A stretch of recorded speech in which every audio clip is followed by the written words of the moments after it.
What's up, and welcome back to another episode, the final episode of our WandaVision reaction recap show.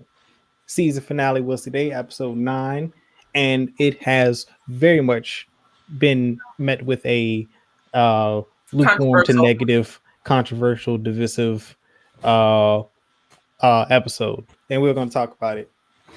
Uh, Imani, how you Hey, doing? I'm okay. I This taught me a lesson, and I think a lot of people will agree. I will never analyze a show to this degree ever again because I think I ruined it for myself. I could have just sat back and enjoyed the show, come here every Friday to give a review, but it didn't really turn into a recap. It turned into a big old speculation ball, and I shouldn't have done that. Oh, that's always Yeah. part of the fun for me. I do that all the time. It's kind of like uh uh betting in sports. Like you got all these predictions for the season and how your team is going to perform, or like how the finals are going to go down, and rarely does it ever happen that way. You can hype yourself up a bit, but I enjoyed it for what it was, and we'll talk about that as the show progresses. But Donovan, what's going on? I'll give What's my up? opinions because I actually I'm satisfied with the show Yeah. overall. I Yes, because I it never, only because the studio and Feige never said it was going to be anything more than the foundational mm, property for Phase Four, and that it tied directly into the Multiverse of Madness. That's literally the only official thing that came from the studio and Feige. They never said there were going to be, these cameos and appearances. That never came from the studio. That's all fan led, driven speculation. So, as oh, far that as I'm was concerned, yeah, the big cameo. that all came from the fans. Mm, We did yeah. we Yes, did this to ourselves. yeah, Also, okay, yeah. JBM was good. He just made a very good point in comments, and he said that the speculation made it watchable. And I will say, Yeah. speculation is what made me gas episodes 1 and 2 so much. After watching the full series, I can now say one Uneventful. and two was they was a little whack. Now that I've seen everything, I thought more was coming. We did get more, but not what I thought. And now, after seeing everything, I will no longer gas episodes 1 and 2. Okay, that's fair. That's fair. I mean, at the same time, Iron Man 1 was foundational for, you know, Infinity War. You get what I'm saying? But I'm, if you look I'm at Iron Man 1 now, like where does Iron Man 1 rank on your scale of Marvel movies? higher than Thor's 1 and 2. Okay, but Higher than those Iron Man aren't 3. foundational. But you get what I'm saying? Like I feel it's foundational, but that doesn't foundational necessarily and mean, enjoyable are yeah. separate. And I don't know. I don't know if I appreciate the uh, the Iron Man 1 slander. I might have to watch that again. I don't remember it being. I like Iron Man 1, but as far as like it's not the best Marvel movie, but it definitely sets the foundation for the MCU. You get what I'm saying? Like it's the foundation for phase 1, phase 2, phase 3. It's the foundation for the Infinity War saga. You know what I'm saying? Right, And I so, think that's kind of sort of what this was supposed to be. It's just a foundational piece. Like we get a setup for Sword. mhm. We get a setup for the Scarlet Witch is finally established. Like she has been Wanda Maximoff since she was introduced in Ultron. Now she's the full-fledged Scarlet Witch. That's a good thing. We know that she's going to be an important character moving forward with the MCU. Monica Rambeau being established as a very important character moving forward. Even director Hayward and Sword, and we knowing that his true master is not Nick Fury and Maria Rambeau. Like whoever this person is, whether or not he's a scroll, he does not have their interest. Like he doesn't serve them. That's clearly by his actions in this show. Those are not the people he reports to. So that to for me, that's foundational. That gets me excited about, all right, so what else is coming with this? Like how does this unfold? We know that this ties into Captain Marvel 2. It also ties into Secret Invasion. And of course, what they said it would with the Multiverse of Madness. Like, and as far as I'm concerned, the show did all that. It didn't happen the way the fans and how we speculated it That's could have my gone problem. down, but Yeah, I'm still. they never made those promises that that's what it was going to do. Like, so that's kind of how I'm looking at Mm, it. What I were you don't know. saying? One thing I was like confused and frustrated about was like she, at some moments like she didn't know what she was doing, and then other moments she was like, "Oh, I got this." Like the hex at the end at the fighting. I'm like, The runes, yeah, yeah, yeah, yeah. So I mean, I think we saw Wanda, because of Agatha Harkness, gain an understanding of her power. Before this show, I don't think she knew she was a witch. I think she thought she had powers, but she did not know she was capable of casting spells.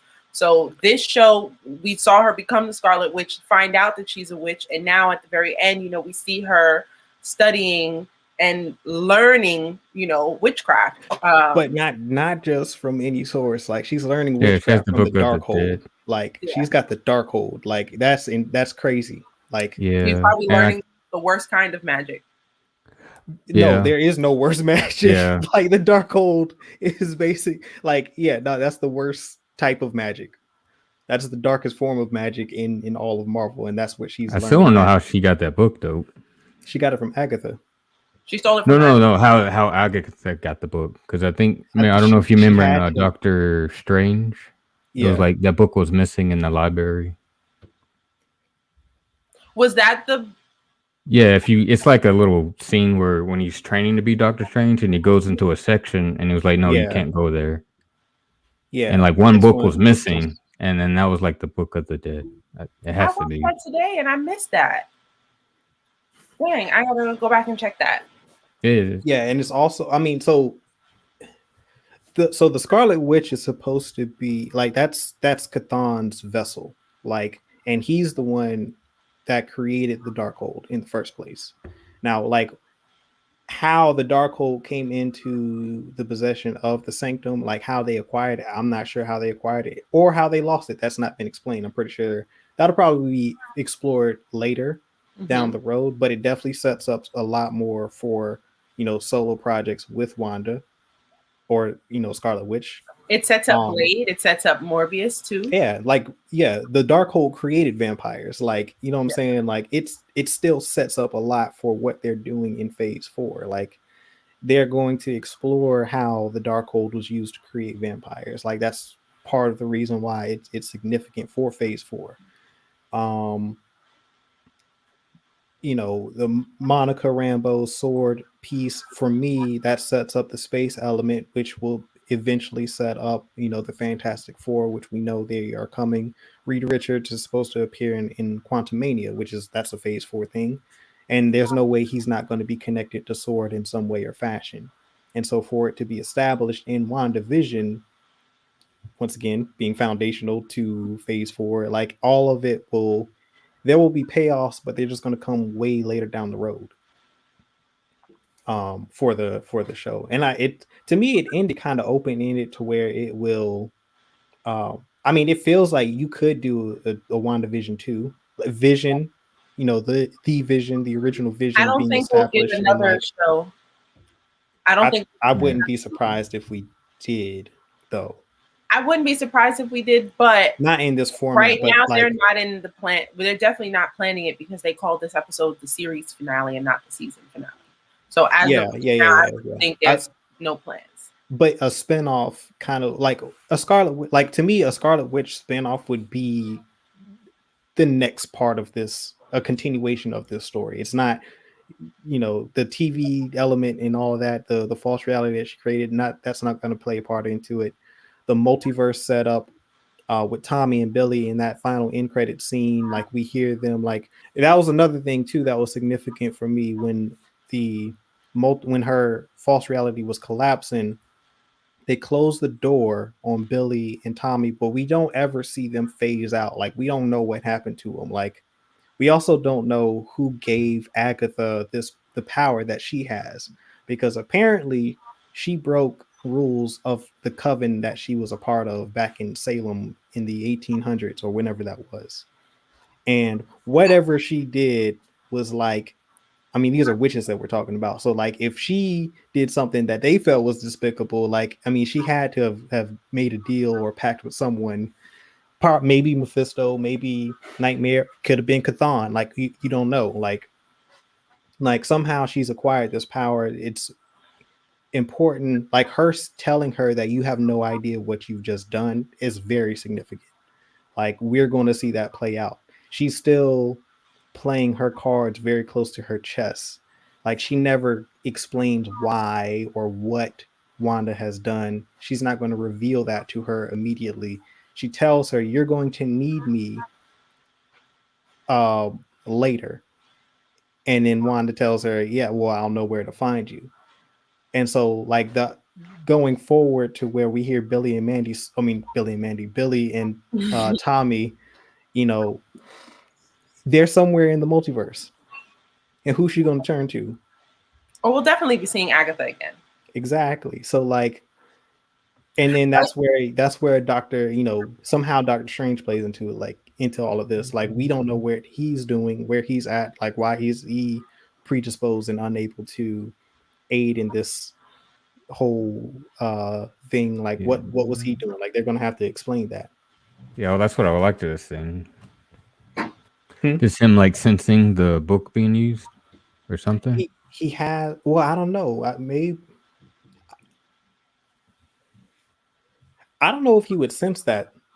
Now the magic, yes, but like her, you know, learning. Oh yeah, she probably cut herself off because she's like was in a force field too when she had like but her. she's more powerful than he is. Like, Oh yeah, most passes definitely. him like by a lot. Like he's nowhere near as powerful as she is. So like it's easy for her. It wouldn't surprise me if she could completely mask what she was doing, as far as, you know, if she's in full control of Scarlet Witch at this point in time, right? And she's Well, she going created a whole version of herself. Just exactly. There were two versions. There was Wanda was sitting out on the steps, and then Scarlet Witch was in the back reading the Darkhold in some like demonic. That was like the best part of the episode.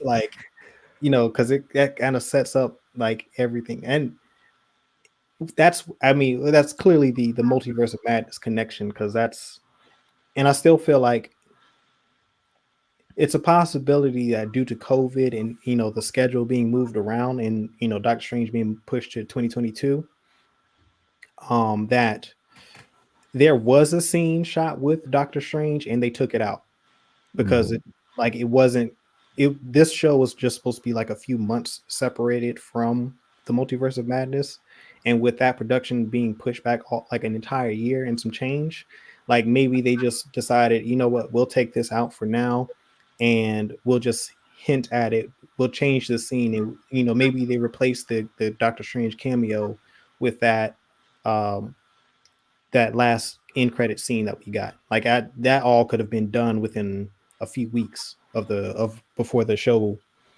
finished in wrap production. Like that could have been in reshoots, you know what I'm saying? Because like a lot of the sources, a lot of scoopers, a lot of people were, you know, had on good authority that Doctor Strange and that Benedict Cumberbatch shot some scenes for this show and that he was going to appear. That doesn't, I still feel like those scenes were shot, those things that did happen, but for whatever reason, and I think a lot of it can be blamed on COVID, that they decided to remove that scene or those scenes from this show, and, you know, for whatever reason. Seeing how the show ended today, I can't say that I'm upset that we didn't see Doctor Strange. Like, yeah, where was he going to fit in this? One thing we do know is whether or not she was aware of it, her power was strong enough to make the world forget that this town existed. That's how Sword was able to keep it a secret. Everybody never heard of this. Anyone who knew someone who lived in this town or had any connection to this town no longer had that connection. It was just like, I don't even know what you're talking about. So I can understand now how the world didn't notice this. And even if Sword didn't tell me, Huh? I said even Doctor Strange, like it could have affected him as well. Like he may not have even known it was going on. Like Yeah. that, because that level of magic being performed based on what was revealed in this show, like I mean, she's clearly the most powerful Avenger. If it was ever to be questioned, like she right now, she's the most powerful Avenger. I mean, yes, they said she's more powerful than the Sorcerer Supreme. Yeah. So like that right there is like it sets up some very interesting things for that character. And then for me too, like it's like I'm way more invested in the Scarlet Witch now because of the story that was told in this. Like you first two episodes, probably I can totally understand why people feel like those could have not been at all. I get it. Like I wouldn't argue against that at this point in time, but the series to me still as a whole, like the stories for Wanda and Vision and like their connection, like establishing that like what that was important for her character and for me as a fan like watching it because now I care more about her as a character now.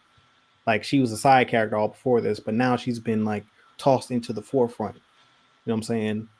Monica as well, and Hayward and Agatha, like all of the characters that we followed along in this show.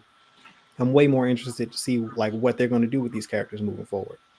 Absolutely. Um, so like that's a to me that's a positive because like I didn't have high expectations for the show going into it.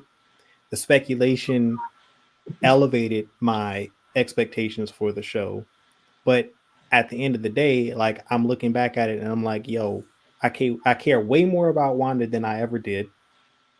Monica had a great introduction, and I definitely am interested in seeing what they do with that character moving forward. Um, Agatha, would I mean that she was great, like the whole show. Like she she's like one of my favorite villains now. Just the performances and like how they use that character, like completely love that. Yeah, I was like, you think she's just walking around being the nosy neighbor with no. Yeah, because I mean, she's cast a spell. Like I think it seemed as though Wanda took her power, and his like now she's just the nosy neighbor until like Wanda needs her, which she will, because I think that she'll go to Agatha before she goes to Doctor Strange, and that will set up the multiverse of madness. Because whatever happened to Billy and Tommy, if anyone at this point in time knows, it's definitely Agatha. I disagree. I see her going to Agatha after she breaks time. I see her making a mistake and trying to bring them and succeeding and then causing all this havoc and then they need a witch to help. Like I wonder if we No, might no, no. see. Hmm? Yeah, that's what I mean. I mean, I don't see her going to Doctor Strange before she goes to Agatha. Like whatever happens, like I don't know if she's going to try to get them back herself or if she's whatever. However, she goes about entering the multiverse. The person that she's going to seek help from first is probably going to be Agatha before Doctor Strange, and then Doctor Strange will get involved. I see it as she's gonna break time. Doctor Strange is gonna notice and like, what the heck did you do? And then they're gonna need a witch's assistance. Like when she really breaks time, if no one, since no one noticed the hex, they're gonna notice this. This isn't gonna be something that she can keep quiet or hide. Like she's, things are gonna happen When she breaks time, when she causes the different. I think that she is the cause of the multiverse somehow, some way. that's interesting. Oh, I think she's gonna cause it when she tries to bring back her kids. I'm thinking, especially because at the very end, you hear her, you hear Tommy and Billy's voice. So now she knows they're out there and she wants to get to them. And I think she's going to make an attempt and something's going to happen. She's going to do the wrong thing. Let me not say that she's going to break time, but she will make an attempt to get to them. She's going to do the wrong thing. And Doctor Strange is going to try to help. Is going to not try to help. He's going to come in and fix it because now you out here messing with time and jacking stuff up, and I got to fix it. Yeah, I think the only caveat in that argument is that the Sorcerer Supreme, not Doctor Strange, but the first Sorcerer Supreme. Mhm. She told Banner when they went back in time to get the Infinity Stones, she basically told them that the multiverse already existed. So that's, I don't think Wanda is going to create the multiverse. It obviously already exists. Like they created a branch timeline. They already So screwed what that I up. mean is she's going to merge them together. So like she's going to be the cause of whatever is going to happen in Spider-Man 3. Also, I have a theory that I'm wondering if Spider-Man 3 is going to take place after the Multiverse of Madness, just like how Far From Home took place after WandaVision. Like Far From Home takes place months after what we've just seen. So I'm wondering if by the time we get to Spider-Man 3, Far From Home is 8 months after Infinity War, and this is a right, few weeks after the event right. of it. Well, I mean, Endgame, excuse me, not Infinity War. So yeah, I mean, yeah, we're in this 8 month, because clearly as far as we've gone, is 8 months beyond Mm-hmm. Endgame to this point, and that was Far From Home. But yeah, like how does Spider-Man 3 happen before Multiverse of Madness? That would be that's kind of sort of where we are at this point. Like how immediately after? No, it couldn't. Oh well, maybe it could. I don't Well, know. 8 months seems there's like a long time to pass. so in Far From Home, which you still haven't seen, right? Yes, that's correct. You're killing me. So Oh, you in haven't seen Far From Home, you haven't seen it it's either, good? Guy? No, I've seen it. That's like Okay. the best one so far. Yes. Because I didn't like far. Mysterio. No, Homecoming. You talking about? I I wasn't a big think. fan of Homecoming, but I'm talking about Far From Home Yeah. that took place Okay. when they went on the field trip to Europe. With Did you see that? Mysterio. Yeah. Yeah, I Fine. like Homecoming over Far From Home. I don't disagree with that. I've So seen Homecoming. Homecoming was great. I like Homecoming. Yeah. in Far From Home, Mysterio says that he's from another dimension. Does Peter question it? No. At first, I think he just accepts it. Because I thought that was a lie. Because he was just like It extra. was a lie, Yeah, he but wasn't ever from the multiverse. That was I know all that deception. he wasn't. But I'm saying the fact that he said it did Peter Parker just accept that? Like, oh, okay, you're just from another universe. I mean, it's not after. Yeah, I mean, him after what happened with Infinity War and Endgame, that's not a hard concept to believe. Well, I'm just thinking because we know, like in Far From Home, I told you last week they were referencing witches a lot. So I'm trying to figure out where this break in time is going to happen. Or maybe not a break in time, but something that brings the different universes together, that merges them in some way. Is that happening before Far From Home? Or is that happening after Far From Home and before wherever the Multiverse of Madness is supposed to fit in? I don't know. Because it really depends on how they set, like, because Doctor Strange technically already has the ability to travel between multiverses. So does Reed Richards, technically, in the comic books. They both travel between the different multiverses. Reed Richards has the Council of Reed, which is where all the versions of Reed Richards from each universe come together and meet about what all is happening in the multiverse. Yeah. Even the Rick Loki Morty show. stole that. Yeah.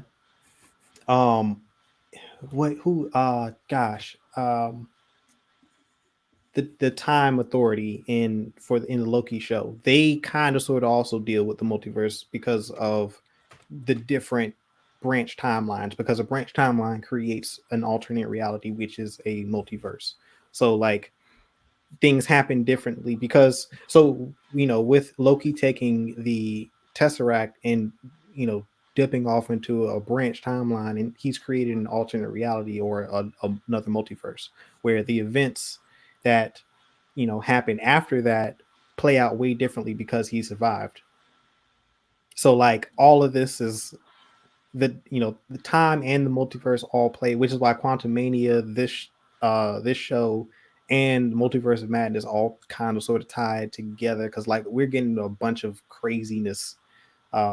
We'll see different versions of characters that we've seen before. Like you'll see different versions of Iron Man in the multiverse, possibly. Like you'll see different versions of Reed Richards, everyone that we've seen. Like they can set up the Dark Avengers, like all type of craziness is going to happen. So like this is why I'm like, it already exists. I can't. She's. It's not.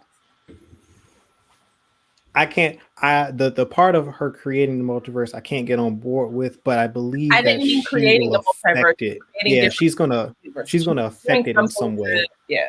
Yeah, I think what she can do is alter like multiple realities across the multiverse in an attempt to find her kids, and that's going to be like that could break the multiverse. You know what I'm saying? Like, which is where like the madness element comes into play. But this is also where like a Mephisto and a Chthon and Nightmare all kind of come into to play, and even what's my man uh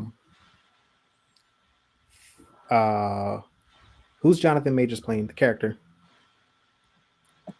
Uh, I'm having a brain fart. Not talking about Kane the Conqueror. Yes, King the Hank Conqueror. Yeah, I Pepper. don't know why I was blinking on that. Appreciate that, Donovan. But like all of these villains like have something to do with either the multiverse or time travel, and they because it's all basically kind of sort of related. You know what I'm saying? So like, yeah, I mean it's yeah, that's it's still it's all there. It's just going to pay off over a longer period of time than we anticipated. We were never going to get these payoffs in this show. It was just it was going to set it up basically, and I think that's what it did. Because to me, I'm way more interested in seeing like the next Spider-Man, Multiverse of Madness. Like all of these movies, I was definitely going to see, but now I'm like, I need to see these now. You know what I'm saying? Like, so that's where the show for me is like, yeah, it got me excited to watch these shows, like in these movies that are coming up way more than I was before. Because after Endgame, I'm like, I don't know how you follow up with this because that was quite a conclusion. You know what I'm saying? So But this for is me, technically the first thing, although we saw Far From Home already, this is like the next piece that we're getting after Endgame, because Far From Home technically takes place after this. I think that's where I'm having a little bit of a letdown. The fact that I overhyped myself, and this followed Endgame, which I watched today, which really didn't help. But I don't want to trash it too much because a lot of my opinion, a lot of my feelings are my fault. Like all of this Googling and pulling out the encyclopedia did not help me enjoy this show. It ruined I it. think some of it's just because I'm still kind of annoyed with the whole Quicksilver thing. The guy, he was just an actor. I'm like, really? So we do know that Agatha has that's the. still to be determined. But yeah, Actually, no. I'm no No, he had a headshot and everything. I'm no longer going to speculate. I thought this was going to be the introduction and bringing the MCU with Yeah. the X-Men all together. But now, I don't know. Maybe they were just trying to, I don't know, not hyping it up more. I agree with you. That was whack. That's it. Because I thought that's how I thought the show was. Like we're gonna like get some kind of glimpse of seeing like them like in her breakdown or something. Like, I was Something. really hoping, Agatha was able to bring him because he's technically Quicksilver in another reality, which could still be possible. But that speculation has hurt me. yeah, I was about to say like I mean that's fan led speculation that it was somehow the House of M or like a version of the House of M like that all was driven by fan speculation. That wasn't Right. that So never came from the studio. So it's kind of like what because hurt like for me, the fact I that think that's they said Quicksilver from X-Men, the caption does say it, that so that's why I'm like it's still not necessarily it could still happen. It's just it wasn't going to be resolved in this show. I think what I was expecting to happen in this show that did not happen is whatever is going to cause the problem within the multiverse was going to happen in this show. I thought we were going to get that. I think that's the one thing that I'm missing that I would feel better if we had. Like in my head, I had it. She was going to have a major mental yeah. I breakdown, thought you was gonna go full on. break time and space and stuff. And that's not Mhm. what happened. It Yeah. ended rather positively. Disney, you always gotta have those happy endings. So I'm screaming. Yeah. Uh JBM calling you out in the comments. Yeah, but see, that's like I said, that's fan-led speculation that didn't come from the studio. That's what I'm saying. Like they never hyped it up to be anything more than the Foundation and But they were using having direct elements of connections. House of M though, so Yeah, but they never said that that's what it was supposed to be. They just said it connected to it. It directly ties into the multiverse of madness, and that is the foundation for Phase 4. That's what they talked about when they were promoting this show. And the we the fans took it and ran with that. And now they could have probably done some more damage control, tried to put the fires out and temper expectations. That they definitely made a mistake there. Because they kind of let the fan theories go wild for months. But I mean, because like if you see Wanda and Vision, that's like the main arc is like the House of M and her having kids. yeah. I think, although I understand them not. I feel like they kind of did like Iron Man 2, like I am the. Like Ben mean? Kingsley wasn't like the real bad guy; he was just like an actor. That was Iron Man 3. Oh yeah, that was 3. Sorry, I said 2. What was 2? Oh, that was the Mickey Rourke one. Yes. What were you saying, Imani? Sorry. I agree with JBM. I think Coop is making excuses. He was right along with us this whole time, and now he's on some. Yeah, they ain't say they was going to do that. They ain't say that. Yeah, I mean, I can't be upset at Disney and Marvel for they didn't make those promises. That was us. We did that. I think okay. So the fact it'd be one thing if one person did it, right? But everybody did this. There is not a Marvel fan that was not in their house like, yo, they about to do this, that, and the third.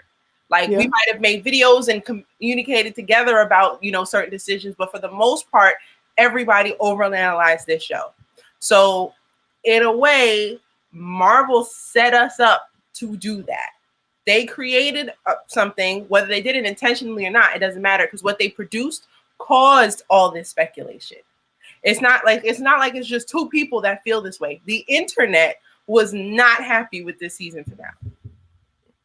Yeah, I mean, I agree with that. Like, but for me, I'm not going to be upset at the studio because we speculated and took that way too far. I think we can. It's kind of like, all right, so because to me, it's like, all right, a team, like let's say in sports, right? You draft like a number 1 overall pick, and then you like, oh shit, we going to the Super Bowl. Excuse my language, or we going to the finals. Like, So you calling MTU fans Dallas Cowboy fans? No, yes.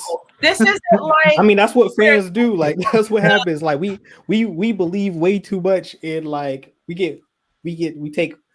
Or like, let's say they start out strong. Like, all right, first 5, they go on a 5-game winning streak at the beginning of the season, and then all of a sudden it tanks from there, and then we mad. It's like sometimes you just gotta trust the process. It's not like all of this stuff won't happen or it can't happen. It can happen. It just maybe wasn't intended to ever happen in the show. Okay, so here's my thing. And I think you and I had this conversation on camera, and we tried to convince JBM of it, that they made this show and they specifically designed episodes 1 and 2 to get people to speculate. I'm sure that you and I are. Yeah, for sure. So if they designed the show that way, right? Or even if they didn't do it, but that's what happened because of the show, we can't say it's just our fault that we're not happy with it when they created a show that caused this. The way they laid out episodes 1 and 2, giving us little crumbs, and then 3 giving us more and more and more, but not actually getting to some big thing. They designed the show this way. Like I said, it's not like 1 or 2 people did it. Like everybody was expecting more, and we did not get it. Yeah, I mean, I'm not saying you can't. You could totally be upset with the studio and how they execute the story. I'm just saying, for me, I'm not upset. Like, it's still foundationally set up a lot of things that I can look forward to in other properties that are coming in Phase 4. Would you watch this? Yeah, I could rewatch this because because of the story within the story. I've already rewatched all of the episodes leading up to this finale. I did that yesterday. JBM, he's fronting big time. You see it. Y'all see it. Donovan sees it. I'm honest. I'm dead serious. I'm really not upset. It's like No, I was like I'm not satisfied upset. with I it. was just like it I'm was just not uneventful. upset, but this is a letdown from all that we thought to this. Like, I agree that it is a show can be foundational and have flaws. Yeah, it's yeah, I wouldn't say it's flawless for sure. I think there was some flaws, which is why we're feeling uncomfortable. We did not see whatever big event causes the time and space break. We did not get a resolution of bringing the X-Men into this. We did not get a resolution of the mutant gene. We saw something happen to Monica, but it was not explained. We don't know for sure if the director is a Skrull, even though I'm never letting that go. What else? He might be the dumbest Skrull if he is one. You think he was dumber than the Nick Fury Skrull? I didn't see Captain Marvel yet. No, in Spider-Man: Far From Home. Oh, I don't remember him being dumb. Got Nick Fury. Nick Fury was a Skrull because of how that wasn't Nick Fury. He was speaking to Spider-Man and how he handled the situation. Nick Fury would have never handled it like that. Yeah. Which is why Spider-Man ended up giving the glasses to Mephisto in the first place. Had that been the real Nick Fury, that whole movie wouldn't happen. Nick Fury would have never trusted Mephisto. He didn't pick him. Yeah, but he didn't pull a gun on two kids and just started unloading. That shit was like crazy. I agree that was crazy too. I was like, what the? That decision made it seem more Skrully to me, because what are you doing? But again, that's how the Skrulls feel about enhanced individuals, because technically Nick Fury doesn't trust them. Like Nick Fury is very weary of enhanced people. He always has been. He's okay with working with some of them, but he's still like, yo, I got to keep my eye on you. I don't trust you. And neither do the Skrulls. JBM, why did he shoot at the kids? Because they were enhanced. As soon as he saw they had powers, he was like, oh, nah, it's a whole family of y'all. Did y'all notice the little Incredibles 3 moment? Mm-hmm. Yeah. That was good. I thought that was cute. And I like the Wizard of Oz thing, homage. I peeped that too. That was nice. I missed that. When the shoes, yeah, the boots, yeah, that was hilarious. I do remember that, yeah, I like that. I definitely like that. I need to catch it, Donovan. JBM said you cussed. I missed it. No, yeah, I missed it too. I did. I know. Yeah. No, I mean, well, and two, yeah, that episode 8 really did it for me for this series. Like I after last week's episode, like that was my favorite episode in this entire series. I can agree with that. And like for me, you could have ended it at that one, at episode 8. I didn't really need this episode. I think because the way that kind of unfold, I was like, yo, that was I was there for it. I was there for it because like that was the first time I felt the connection between her and Vision. Like I understood the importance of their relationship as far as, from her perspective. So like I empathize a lot more with the character after episode 8, which for me is like, I mean, that's the grand payoff for a show called WandaVision. Like now I understand why this relationship for her was so important.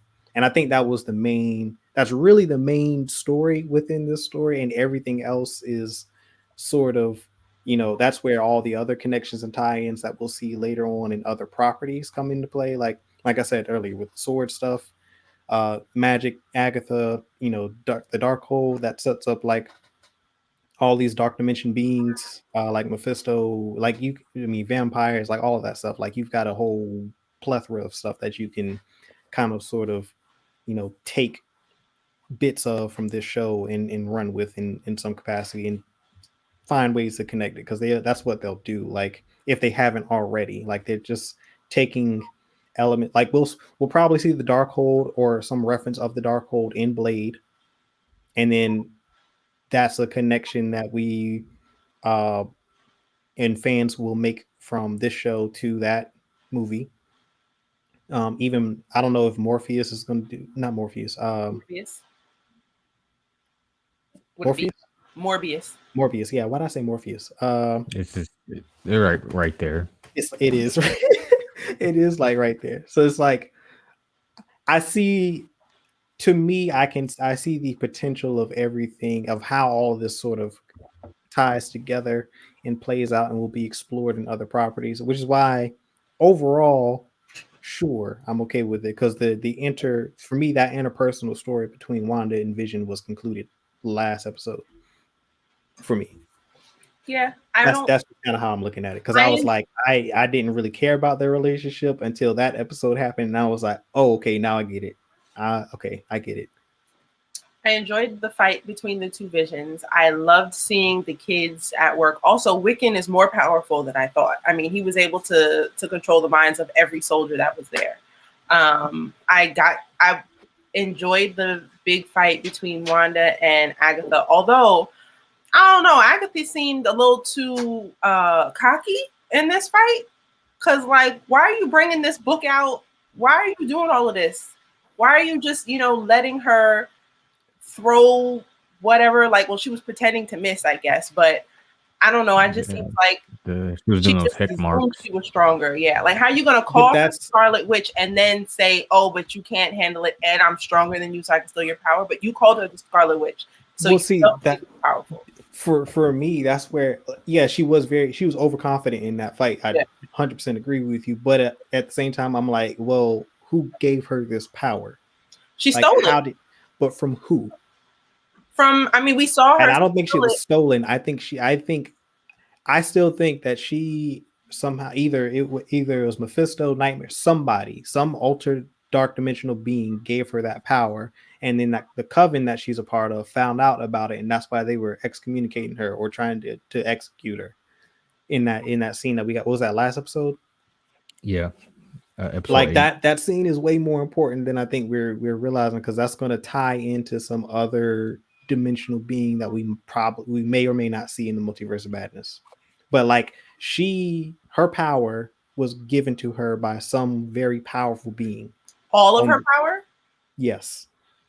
You think so? Not just like enhancing? I think that coven that she was a part of, I think she is a witch who went rogue. I think she was always a part of that coven. She was one of them. Maybe she was doing something dirty to get more power or to get a darker kind of magic. But I think she was always a member of that coven, and she was supposed to be there until they were like, no, now you wildin' and you got to go. Because I believe she probably made a deal with Mephisto or someone to give her the power that she has. Because there's no way that, like, whoever's the head of the coven is not going to, like, they're not going to make her more powerful than the head witch. Like, that makes absolutely no sense unless she stole that power. That's what I'm saying. Like, she wanted to be more powerful than what she was, and they weren't going to give it to her, so she went behind their back and got it from someone else. And I believe that person was probably Mephisto or some other dark dimensional being. She got the Darkhold. Maybe she stole the Darkhold. Maybe they stole maybe that coven stole that Darkhold from the Sorcerer Supreme, and then she stole it from them. Like, got in contact with either used it to perform a ritual that would allow her to absorb the powers of others, or some like being like Mephisto gave that to her in exchange for something else. And then but they didn't find out about it until she'd already done the ritual, and I don't think they knew exactly how powerful she was when they executed her. Because if they knew how powerful she was, they would have not taken that approach, because you wouldn't want to use your power against a being that could just absorb your power and kill you. Like, that makes zero sense. I don't think they knew how powerful she was. I think that they knew that she did something sneaky behind their back, and that she did She may She have broke gotten some some of rules. that power from somebody, but she was still, and she talked about it several times. She is a trained witch. She was a part of that coven. She did the deed. She had to learn all these things. Maybe that's the part that bothers her the most because she feels like she did it the right way. She learned the lessons. She, for lack of a better term, took the classes. She did the right stuff, still didn't get powerful enough. Then she maybe linked up with whoever you think is the person responsible for giving her that power, stole the rest of the power from her coven, and still wasn't it. But Yeah, I that's definitely it's believe that like she was trained properly as a witch. that's what I'm saying. Like it's like Exar Kun in Star Wars. Like he after the first Jedi schism, uh the Jedi locked instead of like purging all of their knowledge of the dark side, they kept it in their temple, but they locked it away and no one could access it. Like they didn't get rid of like all their knowledge of the dark side. They never did that. Like they just kept it secret and it was hidden had like no one could gain access to it. I think only like the Grand Master could access those archives. And so like there was a Jedi named Exar Kun who was a very promising Jedi. He was one of the youngest ever to be appointed master. His thirst and for knowledge couldn't be quenched. He felt like the council was holding him back. He felt like there was knowledge that they were keeping from him. And I think that she is the same type of, I think her arc is the same. I think she knew that there was more power. I think she knew that there was more magic that she could learn. Absolutely, she was trained by this coven. But I think her ambition um, got the best of her and she went behind their back like and stole or acquired this knowledge and the power that we inevitably see her possessing from a darker source that was forbidden. And then they found out about it and they tried to stop her, but it was too late. Same with Exar Kun. Like by the time they found out he had gone into the archives and stolen a lot of the dark side knowledge, he'd already become a master of the dark arts, and so he was way more powerful than everyone that was trying to confront him. And then he ended up leading a rebellion. That's a great story, but I think she has a similar arc. JVM says that Wanda was more of a villain than Agatha. Although I do think Yeah, she did lock those kids in the room. That was crazy. I have no idea what Agatha has done in her 2000 200 300 years of forget existence. about all that time. Just in this show, I do think I completely underestimated Wanda and now believe that she was controlling all these people, but she didn't know it. And Yeah. Agatha knew that she was in control of these people. She knew that they were in pain. And she was a witch who was not truly under Wanda's control this whole time, had the opportunity to communicate with her and chose not to. She was even able to zap these people out of it. She did it in groups. She chose to leave them in there. So to me, Agatha is worse.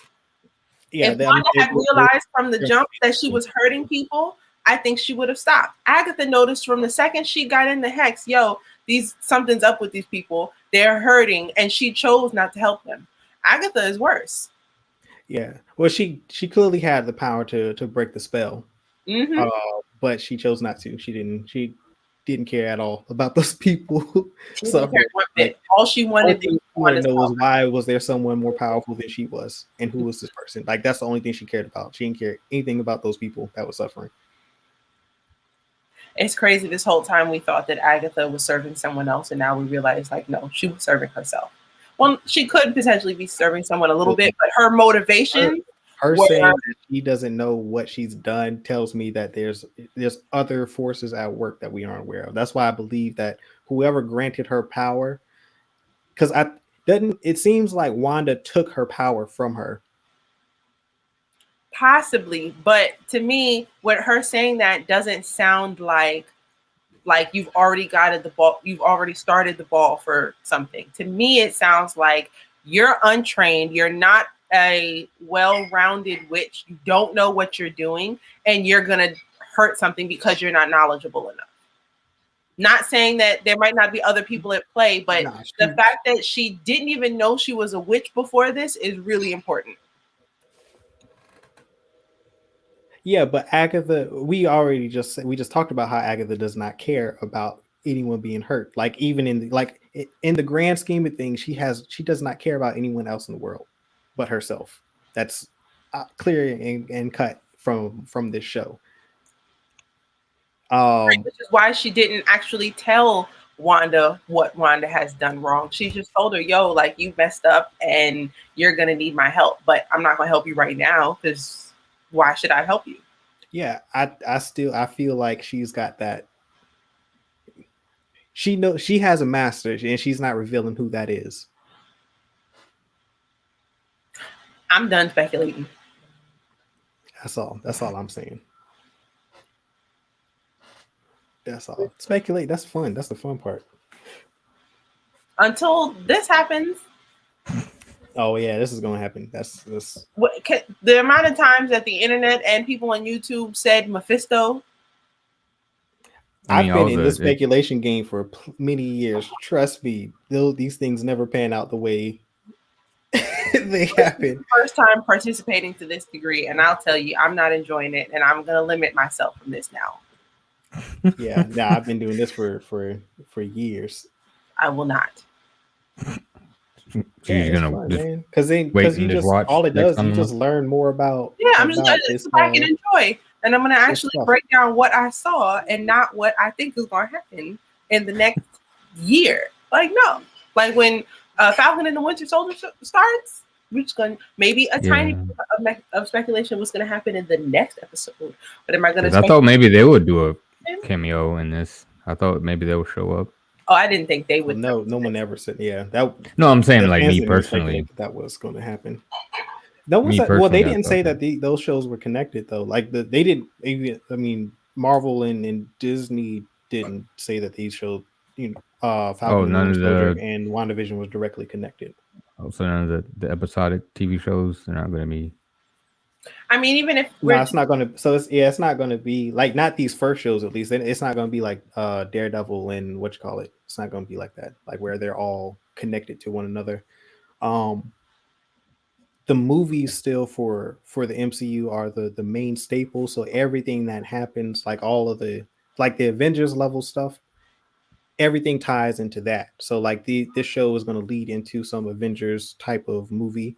Like everything just funnels into the movies. So like there'll be some connections, but I didn't hear anyone speculate that that's going to be more of like a direct connection between WandaVision and Falcon and the Winter Soldier, other than their familiar characters.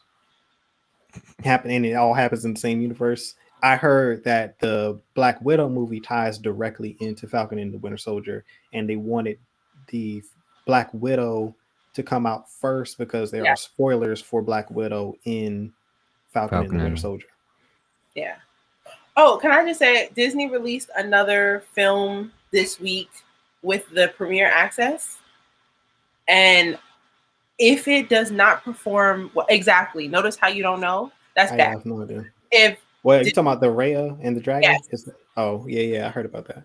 All right. If it doesn't perform well, I hope Disney recognizes this and takes it as a sign to just forget about the premiere access mess and just put the movie out.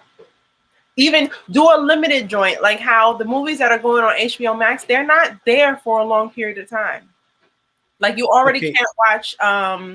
But are they taking a fine? My question is, are they taking a financial loss by having premiere access? It's COVID. They're going to take one. Like at this point, but the service. I'm saying the service of the premiere access is that a financial burden for Disney, or is it that even if only one person purchases that premiere access, is that profit?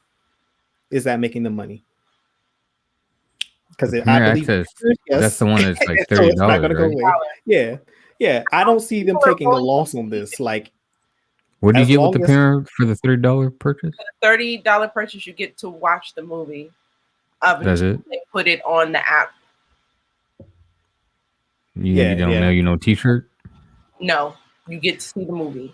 When I paid for Mulan, I got to see the movie, and then you paid $30 for that. Listen, my grandmother asked me, I couldn't say no. I'm sorry. I watched the movie, and then on sometime in December, they put the movie on the app anyway, without the premiere access. You can watch Mulan right now without paying for it. Well, they did say that they were going to do that. I They think did for say that. Mulan, I'm just sticking to the original, the animated one. But that's my thing though. I'm like, yo, they're going to put this out on the main Disney Plus service at some point, and when they do that, I may or may not watch it at that point. Okay, so then let's just do this on camera now. How are we going to handle reviewing the films that come out during COVID if we can't go to the movies? Are we going to pay $30 or are we just not going to review the film? I'm not paying an extra $30 to watch. I'll How go I at like can 10 completely a.m. wait. Yeah, like because I don't have to pay $30 for a movie ticket, so why would I pay $30 for premiere access? Like the movie tickets are like $15. So that's So like paying for I'm paying for 2 tickets. Like, nah, I'm okay. So even if one person pays for it and they get $30 off of that one person, are they happy with one person watching this movie? Of course they are. It's capitalism. Listen, if I work really hard on something and one person pays $30 for it and that's the only person who watches it, I can't say that I'm happy. Because I made But $30. you have to have a subscription to Disney Plus, and on top of that subscription, pay the $30. That's a It's lot. not. So they're making money Especially when other apps regardless. are Like you already see what I'm saying? They're What? making money regardless. Even the people who are subscribed are still helping them because with the Premier Access, your monthly subscription is going also to support that Premier Access Okay, in so some way. So they're making money on it regardless of whether or not you pay for it. It's just kind of like a bonus. Like, oh, you want to see this movie? How bad do you want to see this movie? Are you willing to pay $30 to see it? And if they are willing to pay $30, they're going to pay $30. Like this. And that's how they're gonna do the Black Widow movie as well. yes, JBM definitely has food and drink sponsors, and Coop is being paid by Marvel and Disney. You got a Disney sponsorship on the low. The date you got a job, you didn't tell us. You got No, why? coming up. If I look, if we were being paid by Disney, I would definitely let y'all know that for sure. And this show would definitely have a major jump in improvement because that Disney check is pretty significant. You got something.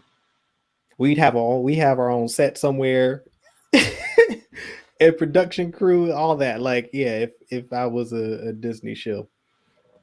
Ladies and gentlemen, please click the link. I'm just saying, I'm here. This is buy us some entertainment. coffee so that we can get a Disney Plus account and watch this movie so we can review it for y'all. Please buy us a cup of coffee. The link is in the description below. You know what I'm saying? Hey, look, they put how many hours and months into producing this, and this is the best that they could do. Why would I be mad at that? Seems like they wasted more time than I did. The best that they can do. The best they can do is wait, because if money is really that important, don't put the movies out. It's that simple to me. If you really, really want to make movies, if you really, really want to make money, excuse me, and it's that big of a deal, just wait. The people are gonna go to the movies again. Yeah, of course they are, and they're you know what they're gonna do? They're gonna re-release it in theaters. And what's the point in doing both? Because you make money both ways. That's how capitalism works. There are movies that have come out that are out right now. I can watch them that I want to go watch in the theater. I've seen it already, but I still want to experience that in theater, and I'm doing that. And there's a lot of people who are going to do that. Do you know how many times George Lucas has re-released the original trilogy in theaters since they came out? He does it like every decade. Like, this is just capitalism, bro. Like, this is what they do. Like, either you're going to support it, you're either willingly going to do this, knowing that this is the scheme that they're pulling, or you're not going to participate. Like me, I don't participate in it. Goes and enjoying the films and people watching the films. Forget about capitalism. Does it make sense for Disney Plus to put this film out for $30 on top of the price that you already pay? If your goal is to get people to watch the movie, does that make sense? Take your Monopoly hat off. No. The answer is no. If you want people to watch the movie, you wouldn't make them pay $30 on top. No, they want you to pay for the movie. They don't care about you watching the movie. They want you to pay for the movie. And Okay, Like, so you can't remove capitalism from the equation. That is the fundamental aspect of this. what would make them more money though? Waiting until people feel comfortable to go into the theaters, or the Disney Premier Access? Well, the answer is both, because I think that's But what how they're about if they didn't proposing. put the movie out at all? There Because would they're well, first of all, they're releasing it in. by putting it out because people are going to pirate it. So that's already first jump. A lot of people are going to get upset. They're not Yeah, going but to that's see this movie, and they're going to. It can happen regardless, but you're going to get more piracy putting it out this way than you would releasing it in theaters only. it's going to get pirated regardless. I One don't think over that's the they're other. factoring that into it. What they're seeing is there's two ways that we can make money, because you can release it in theaters and on Disney Plus with Premier Action at the same time. People go watch it in theaters, or you pay $30 and watch it from the comfort of your home. And then once everything opens back up, they're going to re-release it in theaters later down the road, and then they'll recoup some more of their funds that they lost during COVID. Like, it's just the game that they're going to play. Yeah, I It's think just doesn't like HBO Max, they just put theirs up for like 30 days, right? And then it goes away. no, they make it available for both, because all these movies are going to theaters and to their subscription service. So you have the option to go. You're either going to watch it. Either way, you're paying for it. That's the It's point. taken down though. They don't stay on HBO. They stay up. Yeah, they come down for a little while. Then they'll be back on later down the road after they've maximized after it's finished its initial theatrical run, and then they'll put it on the streaming service and make a little bit more money off of it. Money. $30 is a bargain, but for people who live alone, it's not.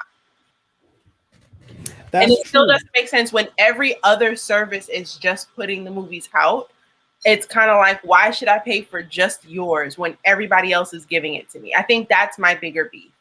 I can watch every other programs. They're the ones that are decided to go to streaming. They're just putting them out. They're not making people pay an extra fee because we're already paying for the service. Yeah, well, I mean, that's just them.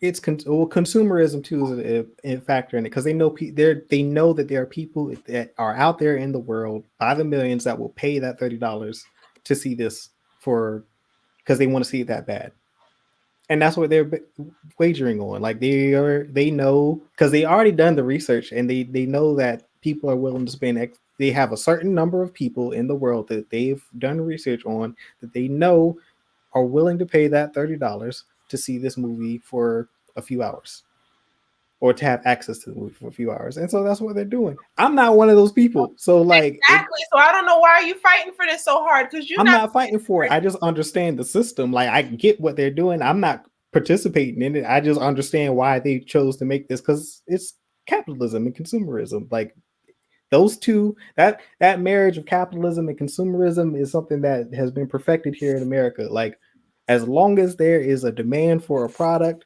there is a company that's willing to sell it. Okay, so since you have stated that you will not be paying $30 to pay this because you don't think that you should pay it. It doesn't make sense to you to pay $30, right? Like, you don't. I wouldn't pay. Yeah, I wouldn't pay it. So yeah. He said all of that, and he is not going to pay $30, ladies and gentlemen, just so you know. Yeah, I wouldn't even pay $30 for a Premier Access Star Wars movie. I wouldn't either. So yeah, but I'm not going to get upset. Like, I just understand that that's the system that we operate in. Like, they're a business, they're a corporation. That's how corporations We're allowing run. them to operate in this space. The fact that you're defending it. Do we even know how they came up with the 30? Like, why that number? Where's the number from? Market research. Yeah, it's just market research. Like, they did market research and said, 15. how much are people willing to pay? And I'm pretty sure that there was a low point, and then there was a high point, and that $30 was in the medium. That was the sweet spot for that target audience that they were going for. And they took in the fact about people buy popcorn when they go to the movie, so just add that too. Exactly.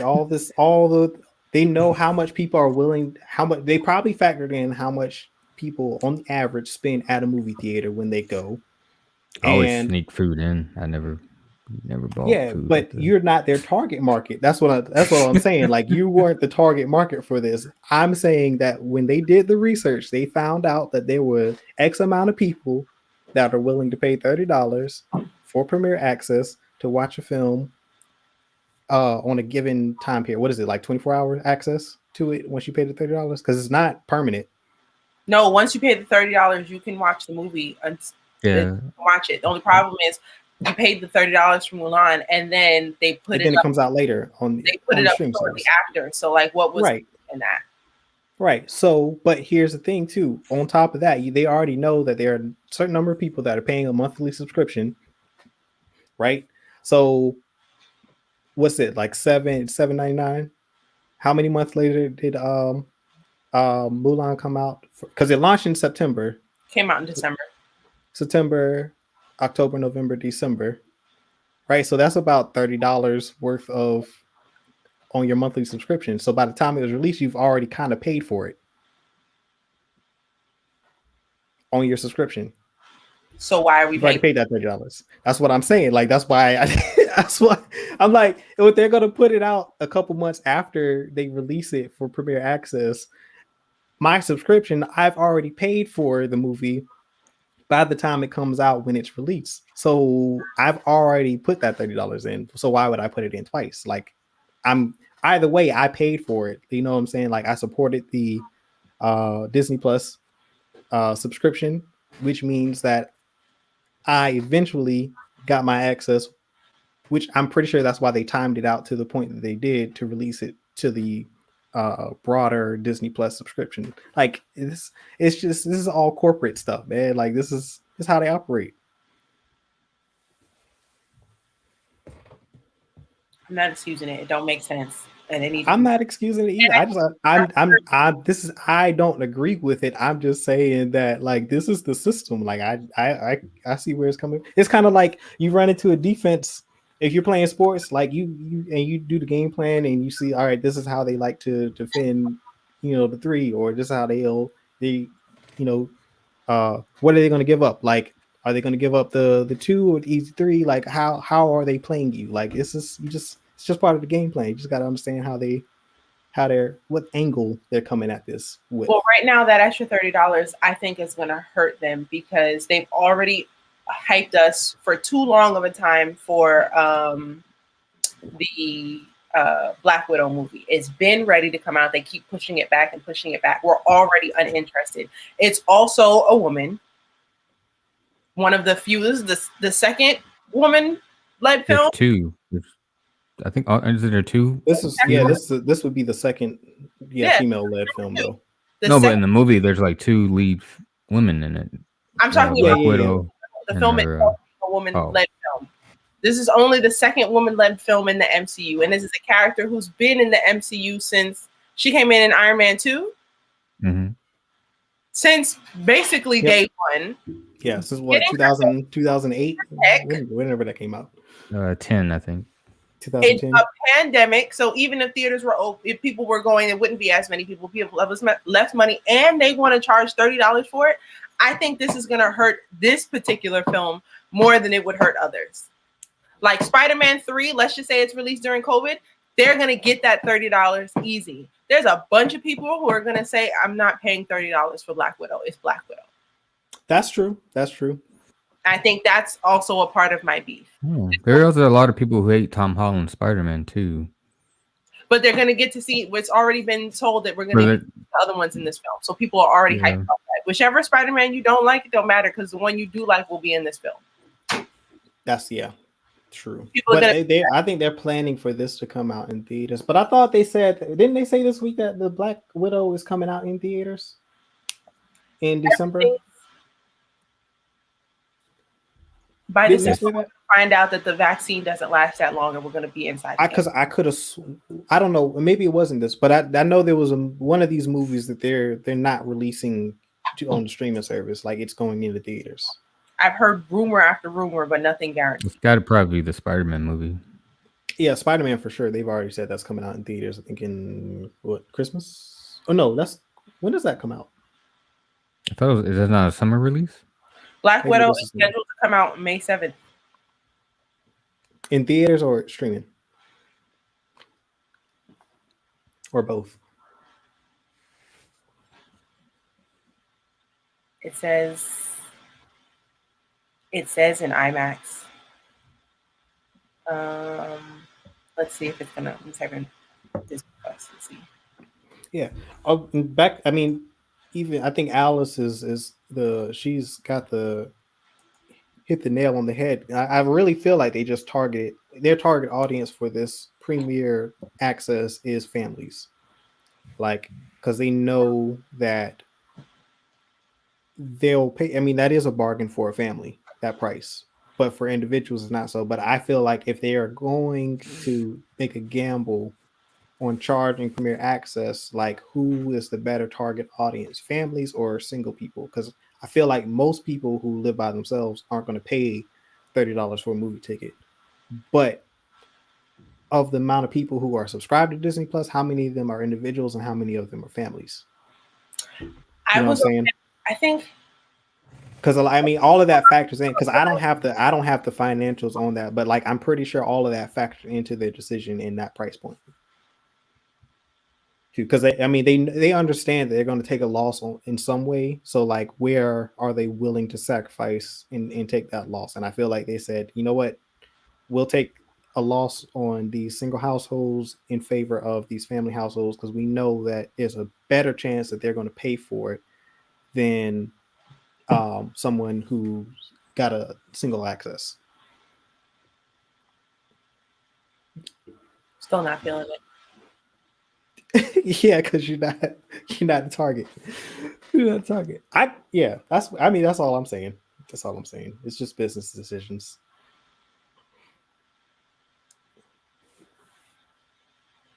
Oh, we didn't start the episode the way we usually start it. We should probably end it this way.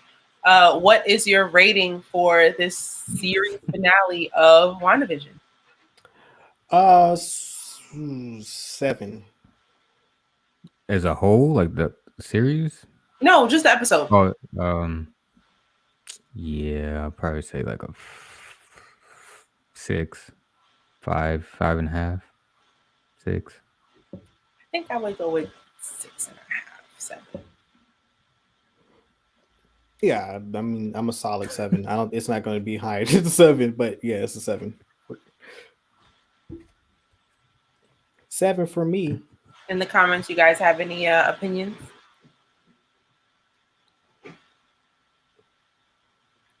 Yeah. Okay. Yeah, we didn't ask that at the top.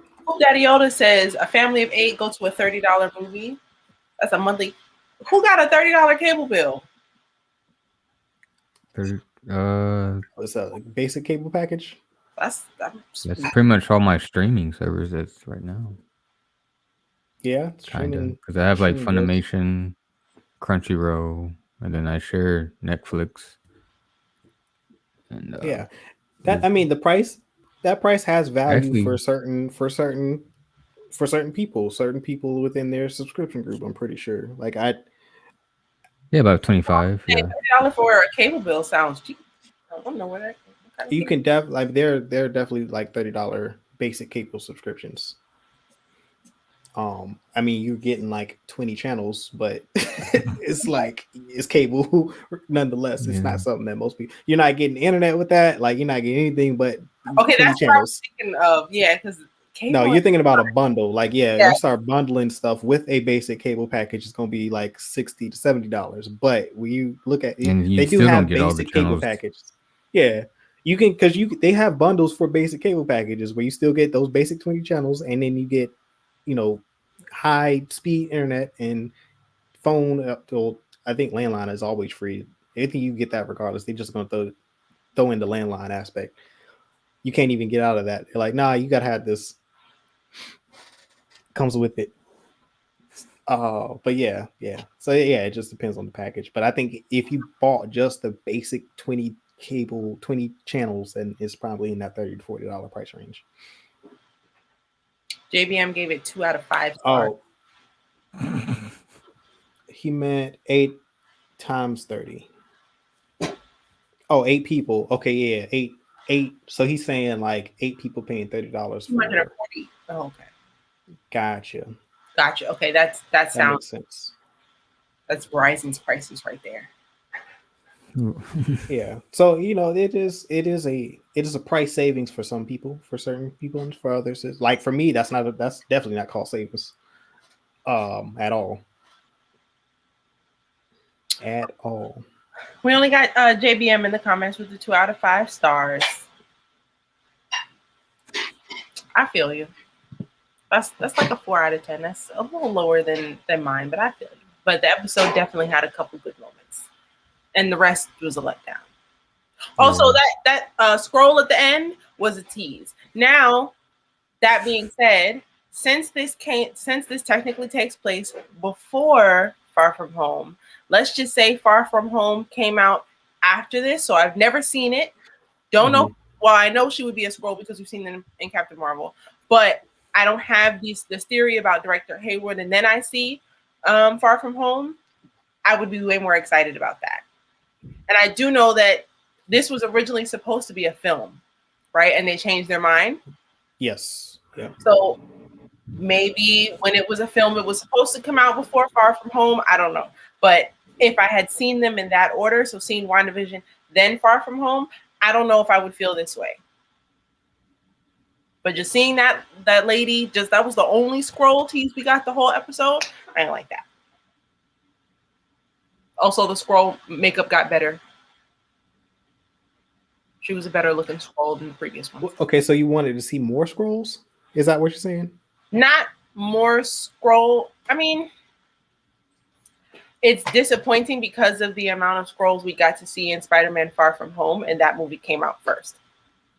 Like, that was a much larger scroll reveal than this show.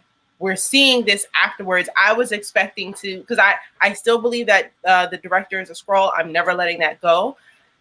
I can understand why they didn't reveal it, but I feel like we needed a big scroll reveal, and we didn't get that. Like, the scroll reveal in Far From Home was huge, and this was just so small.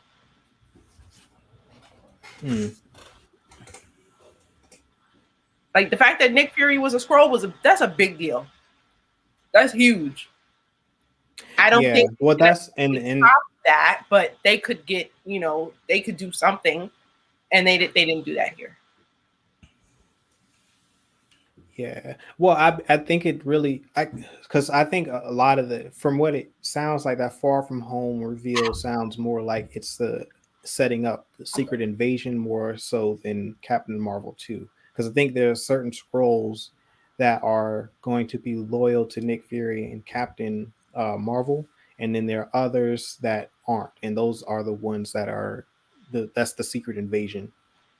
And I feel like I think there's a sector of the scroll contingent that is a part of the Secret Invasion. And I think that's what was teased. I think that was more of a Secret Invasion tease than Captain Marvel 2 tease. And I think that this is about Captain Marvel 2 more so than anything. Because I mean, that's what everyone was basically saying, is like, oh, this is definitely tying into Captain Marvel 2. I wouldn't even put it like that. I would say there was ties everywhere into different films coming up. Like, we could see a little bit of, I mean, every show, every film, everything except I think Guardians of the Galaxy, there was, a taste of maybe that. And then I think Thor. Thor. Yeah. Well, I don't know. Well, maybe Armor Wars too, because I don't know how Vision is going. Well, like, when the Vision come back into to the picture, because once he gains that level of consciousness, which I thought was a cool moment between him and the Vision, because it mirrors the Ultron. Yes, they were looking at each other. It was just like that Ultron scene, and Vision basically gifting him his memory and consciousness, and he's now got to, because like when Vision got the Mind Stone, and which is also too another cool connection I want to talk about before we close out. Like, so the Mind Stone being yellow and Jarvis being yellow, and then the connection between those two, and then also the connection between Jarvis, Vision, and Wanda, like all of them are somehow connected to the Mind Stone. And then when Vision touches the Vision's forehead, like, you see the yellow, and I'm like, is that Jarvis, or is that part of the Mind Stone, or are Jarvis and the and Vision all part of the Mind Stone now? That's Jarvis, and I don't. Was Because like because yellow? wasn't Ultron blue? Was he blue or was he red? Ultron was blue. He And so was like he yeah, was so red like at all of first. that blue when as soon as he touched his forehead, all the blue in his eyes and everywhere just went away, and he basically became just like the Vision. He just didn't have his color, and then he flies off like he's off to discover himself for himself. Because I think, in my opinion, like the way I interpreted the Ultron scene when Vision was activated, he'd gained consciousness and like a level of self-awareness from the jump, and like he understood the value of life and humanity and how precious it was. But I think with this Vision, he's got to discover all that for himself. He has the memories that were given and passed to him from the first version of Vision, and I think now he's got to discover what and who he is for himself, which I think is cool if that's the direction that you take. I kind of hope that is, because that's an interesting story. But I wouldn't be surprised if the Vision shows up in Armor Wars or in Ironheart or in some, in some way, form, or fashion. But clearly he's not with Wanda because he's not there. But he's definitely going off on his to do his own thing. I also think Wanda is more accepting of his loss. Not to say that she wouldn't be happy to see White Vision, but I think she's recognizing that the Vision that she knew is no longer there. The White Vision is now a Vision who has orders, and he does know of the Vision's past memories in life, but that does not make him the same being. Yeah. And then that line with in from episode 8 when Vision was like, what is grief but love persevering? I feel like that plays out, like that comes in full circle in this episode, with because they finally have a moment to say goodbye to each other like properly.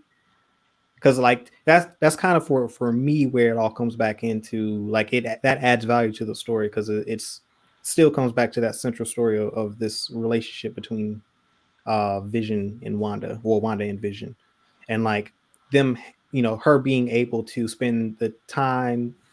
First, it starts out with the fantasy, but like inevitably they're able to say their final goodbyes, or at least like, you know, have a proper send off for him. I think that puts her at ease uh, in a lot of ways, and with Billy and Tommy kind of sort of being somewhere in the multiverse, that also means that it's possible Vision is still out there somewhere.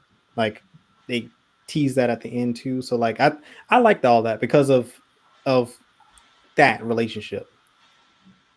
That added a lot of value in this episode for me personally. Like I gave it like 2 more notches, I would say, because otherwise it'd probably be like a 5. But that episode 8 had like that was a good episode for me. So like them to see that kind of sort of um I guess resolved in this episode in a decent way, instead of having her having to watch Vision get his brain ripped out again, or like it ended tragically. It does kind of end on a positive note for her, giving her some sort of like um satisfaction and like a proper send off for her and her, for both Wanda and Vision. Like I thought that was good. I thought that was cool. I was here for that. Also, shout out to all of the writers. I follow a lot of writers on Twitter now, and everybody was mad that they didn't think of that line. What is love persevering? Yeah, that was a bar, bro. What? Also, I was like, people are going to get that tattooed. Prepare yourself. Oh yeah, that's going to be tattooed. That tattoo is going to be everywhere. It's already a tattoo. Somebody got it somewhere. Yep, that's definitely a tattoo. That was a great line. That was a great line. That was a great line. And that I was like, yo, okay, I see. Because like that was I don't know. That episode was good. Like that was the first time I understood their connection and why they were so much like I understand their love now. I totally understand it, because they get each other, and like him, like that. What was he was saying? Like he didn't have, he's never had anyone to lose, and then that led to that profound. I'm like, yo, that's crazy. Like they are such opposites in that regard that they complement each other well. And I think that was the first time that I saw that connection actually like manifest itself in these films and in this property. So that was like for me personally, like having that element within it adds value to both their characters and their arcs. So yeah, I think, and then that was a strong closure for me for that, at least this relationship between Vision One and Wanda. But yeah, that's all I got to say. That's all I got to say. Any last words, Donovan? No, that's pretty. I think that's all for me too. I do want to rewatch it now that like I'm bothered and just enjoy it for what it is instead of speculating throughout the whole thing. I just want to sit back and just see what they wanted me to see and not see what I thought was there. Yeah, that probably helped me personally because I've watched all the episodes before watching this ninth, and it's like really that through line is what's maintained is this relationship between her and Vision, and that for me is fulfilled at the end of this. But a lot, I mean, everything else is kind of like, yeah, these are loose wires that we need to patch or have some sort of resolution within other properties. But at least that main narrative between with this relationship between Wanda and Vision was resolved in this episode, and that so I was like, yeah, all right, cool, I'm okay with that. Because at least the main story, like they could have lost the plot completely. Like at least the that main core story stays intact throughout this entire series. Whereas like Game of Thrones or Secret Trilogy, you have no idea what's going on from start to finish with the with how it's concluded. But we won't go there. That's my last remarks. It's like I'll close it with that. Make sure you come back. Tune in tomorrow, 8 p.m. Eastern Standard Time for the cookout. I've watched Coming to America. I watched that today. I had a great time with that movie. Thoroughly enjoyed that. That was definitely I watched that. It was it. I don't know if everyone's seen that, but hopefully I haven't seen it yet. you can watch I that. heard like before. mixed reviews. I enjoyed it for what it was. I had no expectations for it going into it I because don't I'm have like, any. I'm just gonna sit back Yeah. and Coming to America. Like, I mean, Yeah. there Me were personally, things. it was like it should have happened like 10, 15 years ago. Could have, but I mean, the story that they told, I was good with. Like, there were some moments that I was kind of like, but overall, I really enjoyed the movie, and I had some laughs. Like, there were some moments that I laughed out loud, so that's always good, especially with a movie like this. I'm not going to take Coming to America to like. Why would I take that serious? That's like taking. It's That's like supposed to be looking a at. Yeah, like why would you do that with a comedy like that? That's insane. Like, does the comedy hit? Is there a story that carries through? What's the resolute? All that, you know what I'm saying? Like, as long as that's there, I'm good. But yeah, uh that's it. So hope maybe if everyone watches that, we can talk about it tomorrow, or we'll talk about it next week. But definitely tune in. And then Sunday, um I don't know if we'll have Star Wars Sunday because I don't really have anything to talk about. Nothing really come out this week. When's News wise. the Secrets of the Sith? When's that come out? Oh, that's ways out. What do you I got? don't even know what the release date is on that, but it's not out yet. I They think just that announced it, so that I mean that's probably a few months down the road. all of the All-Star Weekend events are on Sunday too. I checked. They moved them all. It's gonna be on one day. I guess because of COVID. I don't know.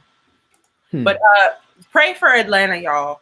All my friends out of there are outside right now. I'm sure there's no masks being worn. I'm worried about everybody. If you know that somebody, if you know someone that's down there, pray for them. If you are down there, try to stay home. It's a panoramic. Panoramic.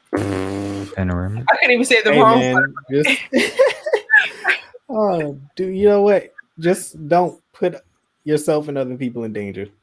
Well, don't put other people in danger. If you want to put yourself in danger, that's up to you. But my problem is when other people start putting people who don't want to be in danger in danger. I'm worried about it both every way, every which way. Just be careful, y'all. If you love us, please follow us, or even if you don't like us, we like hate too. We cool with y'all. Follow us on Instagram, Facebook, Twitter, and Twitch at Certified Gumbo. If you love having these conversations with us, we talk about this stuff all day, every day on Discord. So please click that link in the description to join us there. And again, if you enjoy what we do here, please buy us some coffee. The link for that is in the description as well. We could definitely use the funds for cool stuff like a group Disney Plus account, so we premiere access and watch these films. Yeah, and to answer the question about Secrets of the Sith before we close out, that comes out in August. So that's like I said, that's ways out. Okay. It was just an announcement so we can get hyped for it. Yeah, so yeah. All right. Like I always say, peace, love, and blessings, and may the force be with you always.